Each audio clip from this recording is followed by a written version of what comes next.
القمری پرندے کو خواب میں دیکھنا۔ القمری یعنی قمری ایک مشہور پرندہ ہے جس کی آواز بہت سریلی ہوتی ہے اور یہ ایک چھوٹی چڑیا کہلاتی ہے۔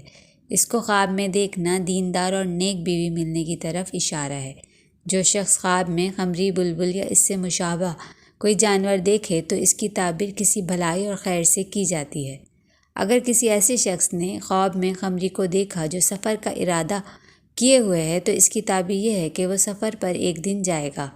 اگر کسی مغموم شخص نے قمری کو دیکھا تو اس کی تعبیر یہ ہے کہ اللہ تعالیٰ اس کا غم دور فرما دیں گے، یا اگر اس کی کوئی حاجت ضرورت ہوگی تو وہ عنقریب پوری ہوگی۔ اگر قمری کو موسم بہار میں دیکھا تو اس کی تعبیر یہ ہے کہ اس شخص کی کوئی بہت پرانی خواہش کی تکمیل ہوگی۔ حاملہ عورت اگر قمری کو دیکھے تو اس کی تعبیر لڑکے سے کی جاتی ہے۔